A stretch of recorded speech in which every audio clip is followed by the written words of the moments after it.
Joining us as our guest on the podcast today is Wayne Jonas. He is a medical doctor. He's a widely published research science.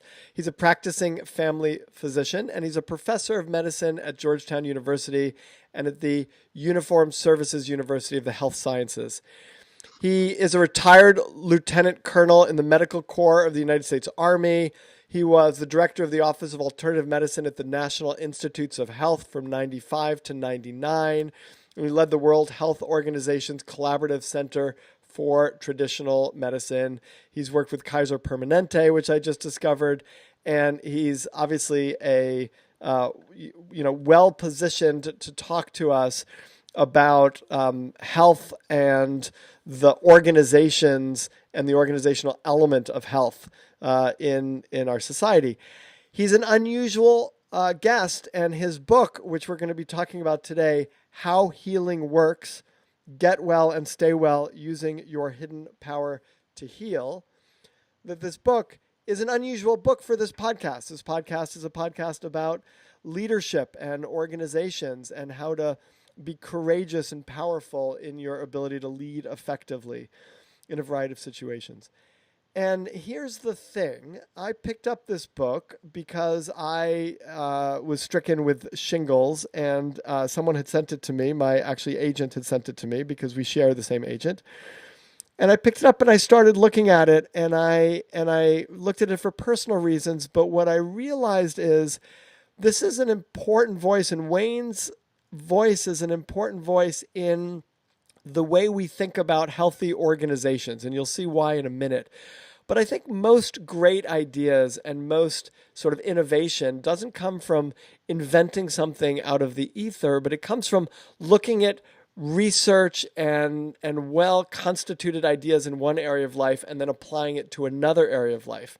And that's what I want to do here. I want to look at how the body heals itself and how a healthy body looks and feels, and what that means in terms of a healthy organization, and what that might inform, how that might inform leaders about what we need to do if we want to create not only environments that are healthy for the people who work there, but also healthy, vibrant organizations themselves. The organization is an organism.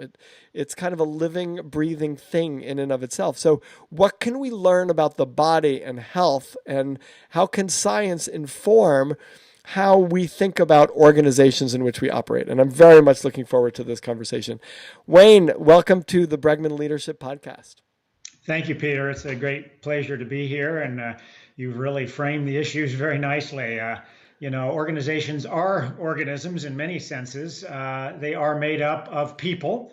And if the people aren't thriving, and if the environment that the organization has created around them doesn't allow them to do that, doesn't facilitate that process, then neither the individuals nor the organization can thrive, no matter what they do. And so that's a key issue. And I think, if you wanted to sum it up in one word, both people and organizations are ecosystems. They're complex ecosystems. They have multiple dimensions, but not infinite dimensions. So it's you can get your hands around it. And if you treat it like an ecosystem rather than a mechanical device that you can just pull one thing out and put another part in, then they will do better than if you just take an approach thinking that they're cars, for example, which they're not.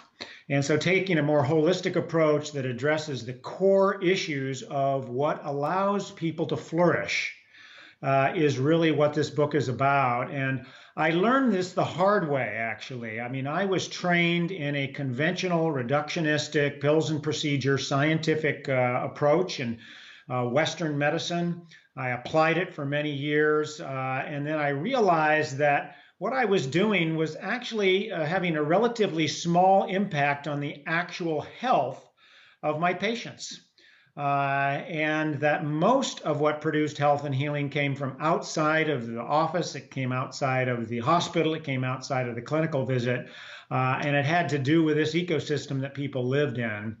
And when I went around the world, as you pointed out, with the World Health Organization, the National Institutes of Health, and as a military physician, I realized that the Western system was not the only one that needed to pay attention to the core components. That in fact, the best systems that work to keep people healthy and flourishing were systems that did take a whole person holistic approach. And so this book describes that journey, how I learned that. And it describes sort of what it looks like. And I give examples from all kinds of systems from all over the world. And then at the end, what I try to do is give some practical, simple tools for both organizations and individuals to make that happen in their life. So there's this underlying idea that says this reductionist view of solving a problem, meaning, I have a problem with a pain in my elbow, so let's fix the pain in my elbow. Ignores the systemic issues that might have led to the pain in my elbow, and that in reality, and I might be reductionist in the way I'm thinking about this, but I'm testing this with you, that to understand the whole system helps me to figure out really why there's an ill in one particular part of the system, and that it's you don't just sort of target the one problem and try to fix that one problem in an isolated reductionist way. Yes, I think that's correct. Now, sometimes it's extremely useful to fix the one problem in a reductionist way. That's when it is one problem. Okay? If you break your leg, if you're having an acute heart attack where you need to kind of stop your heart from getting clogged up, or if you've got a tumor, or if you have an infection where we know the organism is killing you and you need to kill it, or a cancer or something like that, then the reductionistic approach works extremely well. And 100 years ago, 150 years ago, that's what was killing people. Killing people were being killed from acute diseases, from the consequences of trauma, and from things that we eventually found out what was causing them. And we built a wonderful system for dealing with those on an acute basis. So we're extremely good at saving people's lives, replacing parts, and stopping infections when we can find the underlying infection. But that's, and actually the success of that has led to a shift in the kinds of illnesses that we now experience, which are chronic, behavioral, and mostly lifestyle-based illnesses. And those chronic illnesses are complex, multifactorial, and the reductionistic approach does not work. And we see that now in our system every day. We're attempting to apply that. And that's why our costs are going through the roof, and our outcomes in the West, especially where that system is applied inappropriately, the outcomes are getting worse, and the satisfaction with those systems is going down, and we just can't afford it anymore. So let me actually apply this to organizations here for a second, because I think, when I think about an ill in an organization, I don't fully know that I agree with this, but there seems to be a lot of research that says that people are disengaged, for example, in organizations. We need to engage them. And then there's a lot of research that says, okay, so we need to create more meaning. And we know that meaning is important, like meaning and purpose is important. So then there's an effort to say, okay, so let's make sure that everybody, has a purpose in what they're doing and they create meaning.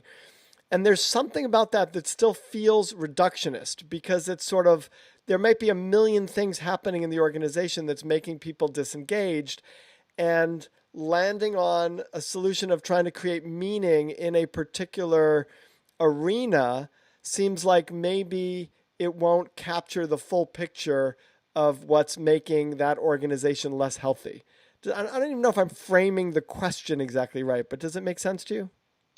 Well, we are meaning-making machines. Human beings constantly, whether they want to or not, are constantly trying to make rhyme or reason out of why things happen to them, why they're here, what they're trying to do in life. And that is about meaning. It's about meaning and purpose. And there's now extensive research showing that if you find that for yourself, you will do well. You will live longer. You'll function better. You'll contribute more to society. That I call that more sort of the existential question. It's more about the mind and the spirit than it is anything else.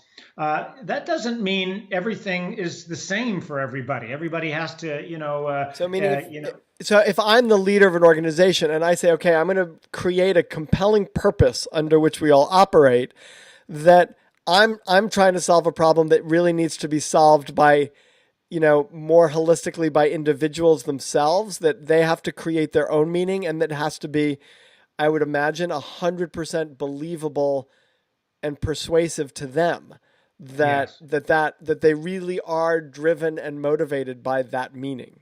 Am I thinking about that's this right? correct. That's correct. And we see this in healthcare all the time. We call it person-centered care. There's been National Academy of Medicine reports written about it. There's organizations attempting to deliver it.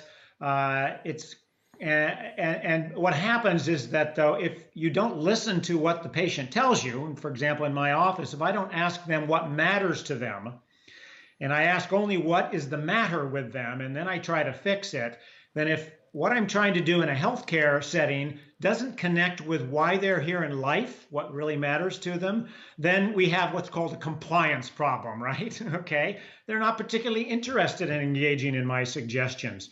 And it's the same way within a work organization. And I mean, somehow the individual has to get fulfillment from coming in every day and engaging with other people in a way that's going to help the overall organization.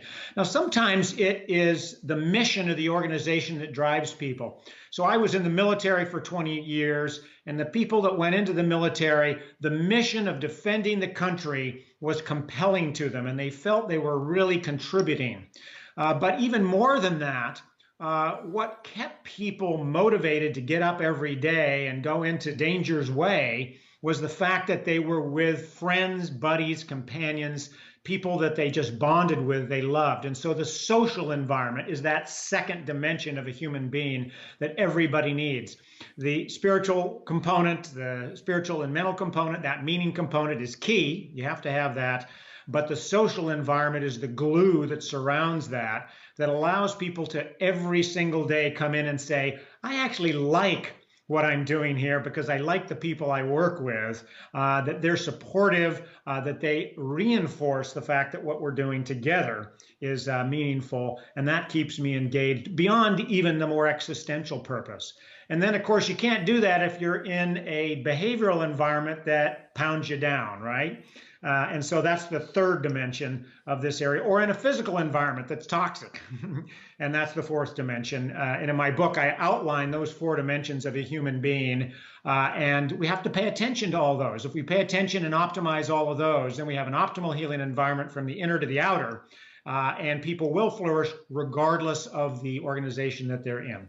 So maybe articulate for us, if I'm a leader and I'm wanting to create an environment that is a healthy environment and an organization that's a healthy organization that not only creates a container for people to do their best work, but also literally help, it's everybody talks about toxic environments. This would be a healing environment, right? The opposite of a toxic environment, which is an organization that has a profit motive and that's out there to sort of achieve something in the world. And it is a healing environment for people. What does that paint that picture for us? What could that look like? So actually, we developed a whole series of models when I ran a research organization called the Samueli Institute for 15 years, called optimal healing environments. It was actually called that. It took the same four dimensions that I just described are part of an individual that flourishes, that has to be part of an individual's life and flourishes, and it created a measurement system around that. This was designed specifically for organizations to take into their setting and to do a biopsy of was the physical, the behavioral, the social and emotional, and the existential or the spiritual and mental, were they in fact addressing those in a way that was creating flourishing for individuals? It's sort of like Maslow's hierarchy of needs. But this was a network of optimal flourishing component, if you will, in those areas. And there was a whole set of metrics. Actually, if you look at the website of the institute I used to run, Samueli Institute, there's a whole set of tools and metrics on that called optimal healing environments. And we worked with organizations to go in, do a biopsy of their organization, and then had specific examples of how they could then implement that in a whole systems framework and create that kind of flourishing with examples of organizations that were doing that. And the interesting thing, Peter, is that when they did that, that actually was one of the strongest correlates with profits in the organization, because people then were engaged, they liked being there, and they thought through and solved troubles collectively and shared with each other in a collective way, and didn't undermine and interfere with the efficiency of the organization. And so, in fact, their costs were less and their profits were better. And these are the same characteristics of organizations that you see in meaning-centered organizations and good to great components. And a lot of studies illustrate this. But it's a framework that takes what does it take to be a human flourishing being and saying, let's implement that in our organization. Could you give us an example of an organization and describe the elements of it or what it looks like or what, so that we could really get concrete about, what this organization that is, both a flourishing environment and that people, I often feel like the bar is generally to not be toxic. Like people complain about toxic environments and then they talk about an environment, like not being toxic, but that's too low a bar. It's like, what is a flourishing environment? An environment that's actually not just not doing damage, but actually healing. Like the Right. idea of a healing environment as an organization that drives profits is really enticing. So I wonder if you could paint a picture for us as to, an example of one that you've seen and what they do that creates that kind of a healing, holistic environment where one part is really thinking about the whole, just as every other part is. Yeah, so we wrote several books on this. We worked mostly with healthcare organizations, but specifically on the organizational culture in those areas. And we wrote several books on this that I can put on, give you to send to put on your website. Sure. Some of them are on my website, et cetera. But let me give you an example. The very things that people feel good about in their own personal health. Let's take the physical environment, sunlight, exposure to nature. Are all key parts of health and human flourishing. So the physical environment should look at that. Noise, just reducing the amount of noise in the environment can actually improve the sense of productivity and the actual productivity within the environment. The behavioral environment is very important. If a person is sitting around and is not moving all day, then they're going to get, they're not going to function. We're not made to sit around and move all day. So you're on a standing desk. I was just on a standing desk, actually on a treadmill desk to allow to walk. Built into the environment was the need to move. Stress and stress management, the social and emotional environment, very, very important. We did an intervention where we evaluated a large hospital system in a military environment in terms of what were the components, and stress was a huge component of that. And in fact, when the leaders of that organization began to allow for stress breaks, began to put in places where people could actually relax and begin to talk, when they started to put on their own doors, I'm taking a meditation break, please do not disturb. And they turned their phones off for 15 to 20 minutes every day. The whole organization began to change. There began to be dialogue about that, and the stress level dropped in the organization. Focus and concentration improved, and they were more productive in those areas. Increasing and investing in the ability to bond socially in non-work ways has tremendous payoff in these areas. And there's actually been good research on this. They've shown that as long as you design it in a holistic way, and the RAND Corporation actually studied this extensively, for every dollar you invest in creating a healing environment, a flourishing environment, you get $3 back in ROI, in return on investment from that. So you've already, tripled your savings just by investing in that kind of a framework and a kind of an approach. And what is the role of the leaders in that and the leadership behavior? So the leader is crucial for this. And the lessons that we have found over the years in working with many organizations is that if the leader is taking care of themselves, Hmm. in other words, if they're engaged in their own healing environment, if they're paying attention to the physical environment they're in, to the stress environment they create, to their family and work-life balance, so to speak, and to their own contribution that they're making back to society as a whole through their work, not just towards their profit, but are they giving back to society in a way where others are benefiting? Are they doing good? Hmm. Okay. If they pay attention to that in their own personal life, that has the biggest influence on the entire organization than probably anything you do. Now you can't organize, you can't ignore whether other people have the opportunity to do that. If they live in unsafe communities, if they live in a food desert and they can't get good food, or they can't get any food, they're not going to flourish even if you're taking care of yourself individually. But assuming that what you're providing for yourself is something you want for all of your employees, you still got to do it for yourself. You can't simply talk the walk and not walk the talk. You say something there on page 92. You say something that I really love. You say, "So here's the irony of healing that makes it different than curing. The very wound from which we suffer induces the process of healing. To acknowledge and enter that wounding opens the path to wholeness." The priest, writer, and spiritual teacher Henry Nouwen called this the wounded healer, whereby a person, by accepting and then embracing the fact that he's flawed and wounded, can find a deep peace and joy. He called this the experience of being beloved, fully valuing yourself in one's life just as they are. I feel like this is connected to what you're saying. This has implications for us all individually in terms of accepting feedback and criticism with openness, a willingness to not be perfect, a willingness to be vulnerable and see the flaws in ourselves that allows us to then go into wholeness. And it has something to say about the sort of health of organizations in general. And I'm wondering what your thoughts are about this, and also how leaders can help this process along. Yeah. I'm glad you wrote that passage. It's one of my favorites. That's why I put it in there. And I'm glad you picked it out. Uh, you know, everybody knows this, okay?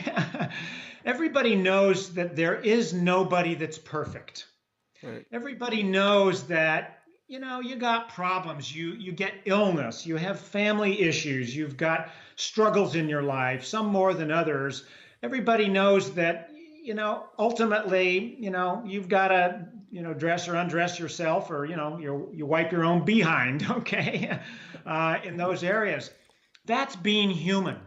And to the extent that you can respect and acknowledge the core humanity of everybody, that I'm like you, that you're like me, and I realize that you have some of the same needs that I have in order to flourish. Now you have humility, and now you have vulnerability, and now you have respect. And that's what allows people to follow you as a leader. If you have those characteristics, people will come to the table, and as I've seen in the military, and the military has shown, people will literally die for you if there's somebody that they feel trusted, that you'll take care of them, they will take care of you. And those characteristics, exposing your own wounds and saying, I'm working on these things, and I realize it's difficult to make the productivity part work when forgive me, crap happens, and I needed time to actually, heal from that process. And so I'm going to allow that to happen in the organization that I run, because I know it happens to everybody. That kind of trust and vulnerability and authenticity is what brings people to the table, and what creates a fundamental bond at the core human level. And in fact, simply saying that even to yourself, confessing that you have wounds and injuries in itself is healing. I write in my book about extensive studies on simply journaling about traumatic events that have occurred in the past. And for some, it may seem trivial, but if it wounded you as a child, for example, and you've never dealt with it, you've had an adverse child experience, and you've never reconciled that, simply writing about that will have a therapeutic effect. James Pennebaker and others have done extensive work on this. A single episode of therapeutic writing about something that's deeply harmful for you, a wound that you now acknowledge is really an important part of you, improves pain, it improves the immune system, it improves lung function if you're asthmatic, it reduces healthcare costs, and it improves productivity. And it's amazing because I think about that and then I translate it to organizations. And I think, when organizations repress or try to avoid admitting the wounds that they have, the challenges that they've faced, the mistakes that they've made, then that's the opposite, right? That's creating toxicity in the organism we call an organization. And when they are able to admit the faults and the challenges that they've made and where they've gone wrong as an organization, that, when they even write about it or when they can be public about it, that it creates the healing in the organization that's necessary for that organization itself to learn from it and to move on and to function fully. So it's really powerful. So much of what you write around a body is so connected to the organization and the organization as organism that it's really, really powerful. And there's so much great stuff in this book that we haven't had a chance to talk about. You've looked at really interesting research about placebos. I'm just going to tickle the listeners that there's this really interesting rabbit experiment about what makes the difference between healthy rabbits and not healthy rabbits, and it without spoiling it, it's not just about the food that they take in, and it's right. It's got a lot to do with the sort of external environment and how supportive it is, and so there's a tremendous amount of really great information that's personally interesting to people who care about their own health. And it's also it's organizationally interesting in terms of, how we think about organizations that flourish and those that end up being toxic. Wayne Johnson. That's absolutely right. Peter, let me just mention, I won't reveal the results of the rabbit experiment. They'll have to read the book to get that. But I will tell you that what it talks about is love. And the importance of love. And we now know that loneliness is probably more important than your cholesterol for the likelihood that you're going to die of heart disease, and at least as significant as smoking a half a pack of cigarettes a day. And yet your doctor measures your cholesterol, tells you to stop smoking. Do they ask you if you have a supportive social environment? Ask yourself that, and then look at the book. There's some tools, and on my website, there's also additional tools to make that real in your life. I love it. The book is How Healing Works. Get well and stay well using your hidden power to heal. It's even so much more than that promise, which is rare for a book. Wayne Jonas, thank you so much for being on the Bregman Leadership Podcast. Thank you, Peter.